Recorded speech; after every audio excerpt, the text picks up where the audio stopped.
Gracias, un placer estar aquí con ustedes. Efectivamente, la pandemia, pues sabemos, impactó fuertemente la educación y en la educación superior, al tener adultos, fue un poco más manejable el tema de educación virtual. Las universidades tuvieron una importante inversión en plataformas tecnológicas.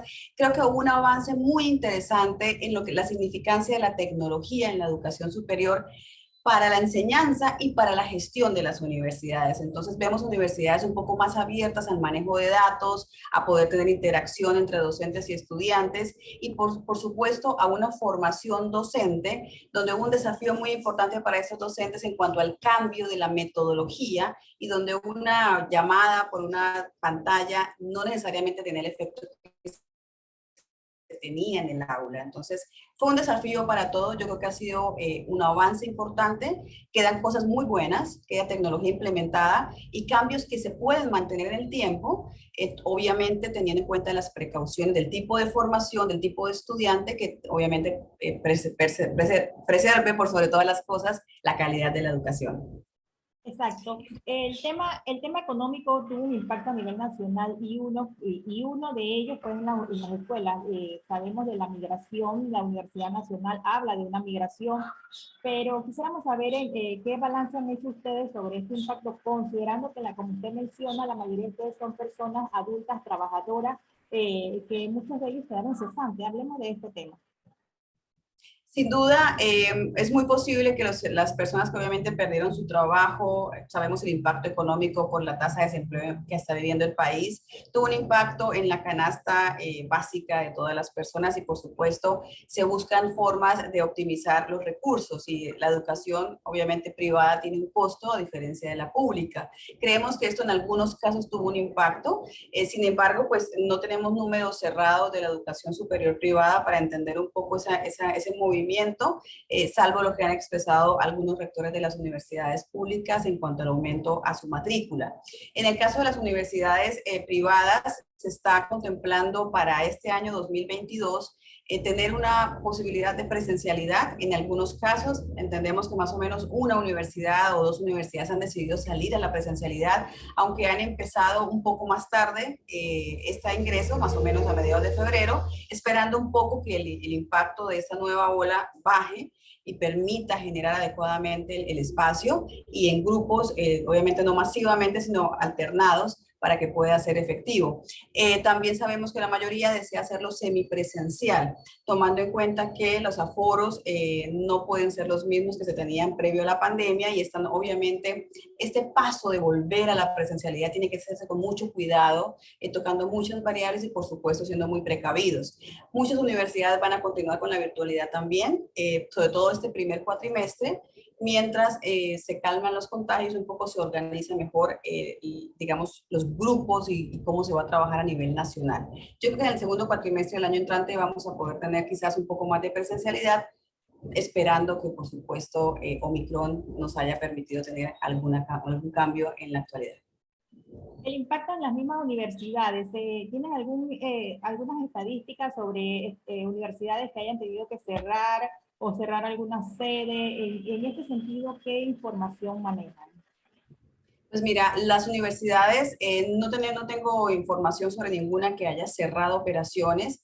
Entiendo que pues, todas cerraron sus oficinas y muy pocas lo han abierto. Algunas sedes se mantienen cerradas pues, porque el estudiantado sigue virtual y los equipos administrativos están trabajando en teletrabajo. También creo que digamos, la empleabilidad se ha mantenido de forma importante en las universidades. Ha habido un cuidado del cuerpo docente y administrativo por parte de las universidades. Por lo tanto, no creería que el impacto ha sido de forma importante. Creo que sí ha habido una disminución, creo que sí ha habido un impacto importante en el pago puntual de los estudiantes. Las universidades han generado espacios donde les permiten tener pagos menores en el desarrollo de su carrera, sin cobrar intereses, o sea, facilitando para que el estudiante logre terminar su formación, por supuesto lo que impacta directamente en el flujo de caja de las universidades a nivel de todo lo que significan los gastos económicos y la inversión que se tuvo que hacer a través de plataformas, porque además los edificios siguen allí. tienes que seguirles prestando mantenimiento, tienes que seguir pagando un alquiler o pagando impuestos, entonces esos gastos se mantienen fijos y las universidades los han tratado de sortear entendiendo la preocupación de los estudiantes por, en muchos casos, su afectación económica. Licenciada, usted fue rectora de una universidad. ¿Podríamos hacer un balance de cuánto es el costo del mantenimiento de una infraestructura, quizás de alquileres, de equipo, todo lo que puede representar en costo para una universidad, incluso para el funcionamiento y planillas, este tipo, para tener más o menos una idea de cómo pudo haberse afectado a través de estos 2 años de que vivimos de pandemia? Pues mira, los gastos en las universidades generalmente tienen un importante peso en el personal. O sea, las universidades son instituciones vivas, donde es el mayor costo, que podemos hablar de un 75 o un 80%, dependiendo de la institución, del gasto son personas, llámense docentes, administrativos, equipo de soporte o apoyo. Se va el gran manejo de los recursos en esta línea. Y si hablamos, va a depender también un poco de los edificios que se tengan, si son propios, si son alquilados, va a depender mucho de esa relación y digamos, ese acuerdo en cuanto al mantenimiento. También va a depender si el edificio es nuevo, si de pronto es un poco ya más antiguo, tiene algunos requerimientos de mantenimiento. La humedad en Panamá, pues siempre nos juega importantes jugadas y entonces significa estar todo el tiempo haciendo mantenimiento en cuanto a esa humedad, pintura, los aires acondicionados, que son equipos que tienen que estar en buen funcionamiento y que tienen que tener su mantenimiento porque al estar apagados también pueden dejar de funcionar a pesar de que el aula esté totalmente desconectada.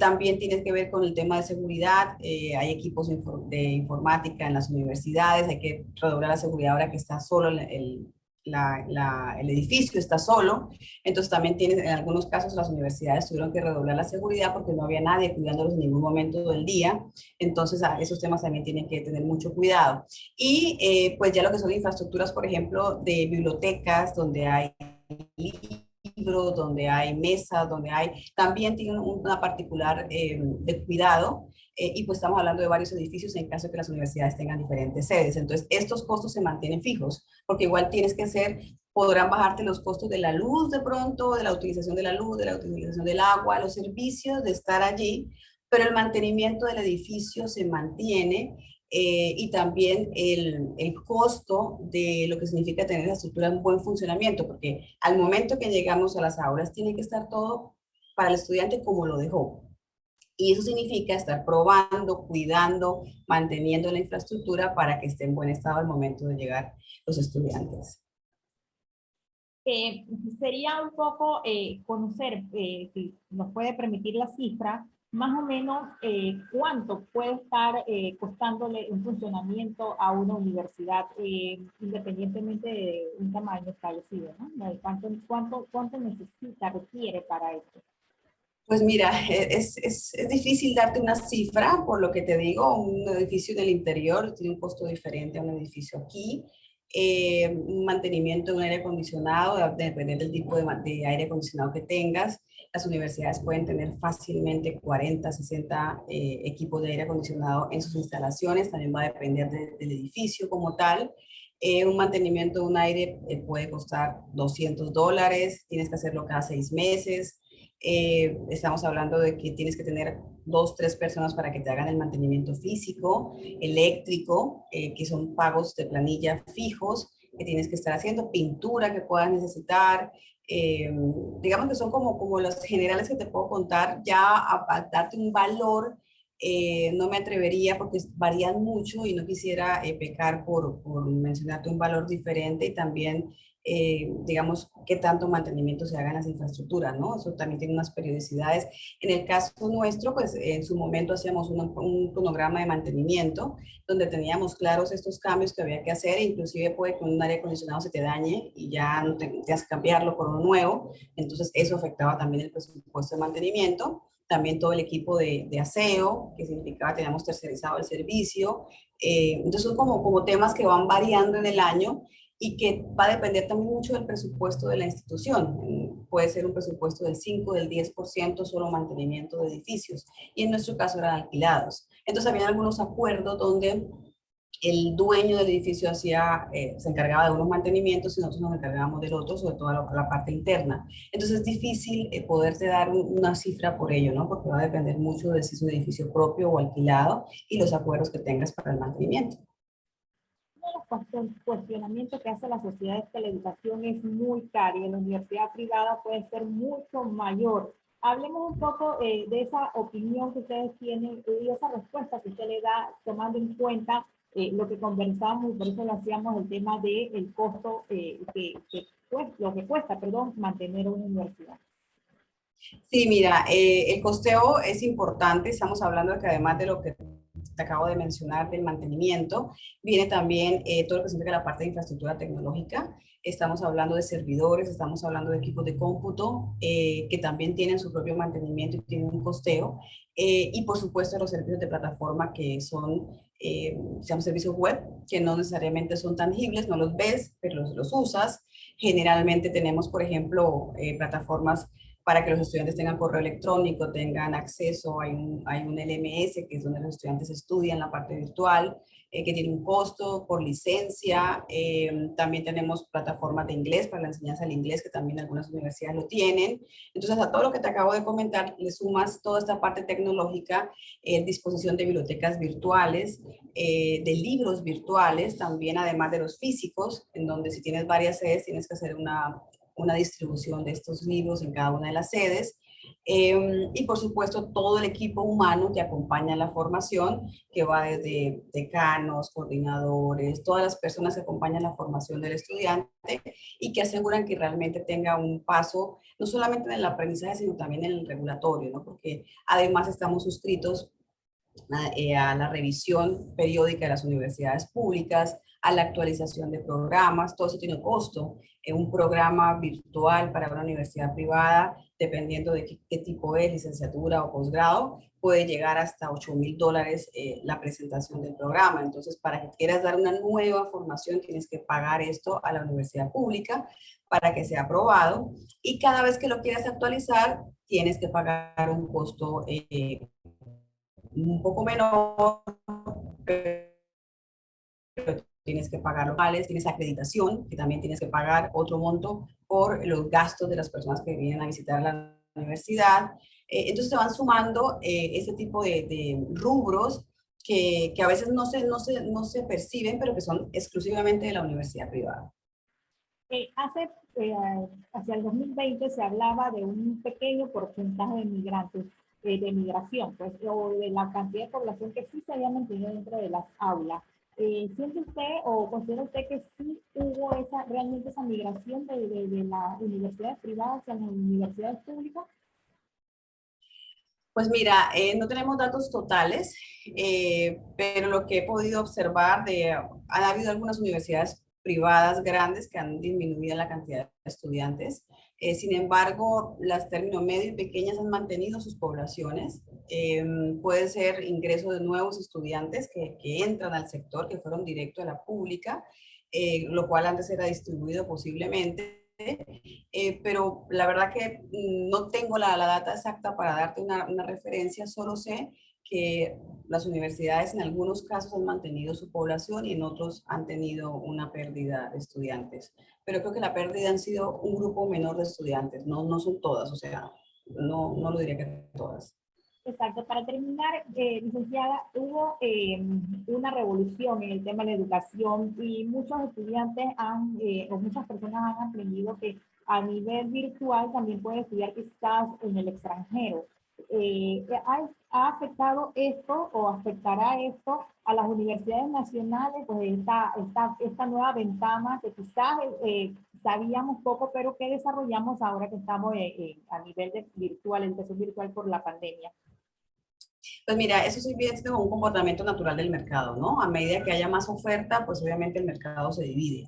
Yo creo que sí, efectivamente, todas las universidades del mundo por la pandemia entraron en la modalidad virtual, cosa que no pasaba antes, y la empezaron a explorar desde sus modelos pedagógicos, desde sus recursos y por supuesto de la publicidad. Y esa inversión, obviamente, ya tú ves que tu mercado no es solamente donde estás establecido por ley, sino también es un mercado totalmente amplio hasta donde tú puedes llegar sin ningún problema. Entonces, toda la tenemos una importante entrada de universidades extranjeras e internacionales al mercado, a todos los mercados. Creo que hay una importante oferta y en muchos casos con precios muy bajos, donde posiblemente la moneda del país sea mucho más devaluada que el dólar.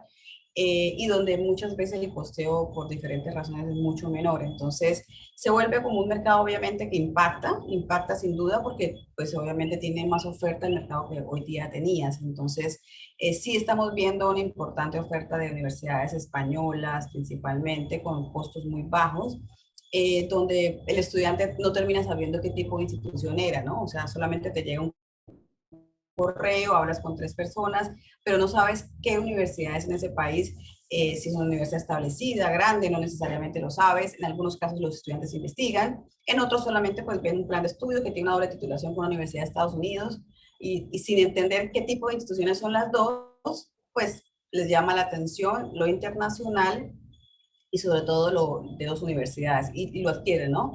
Ahí sería pues entender un poco, creo que nos queda como desafío en un corto plazo investigar y darnos cuenta realmente de los aprendizajes, de realmente qué tipo de formación fue y qué tanto impactó al estudiante en el marco del sector productivo. Creo que hay un bonito desafío en que podamos ir poco a poco en Panamá analizando los resultados del aprendizaje.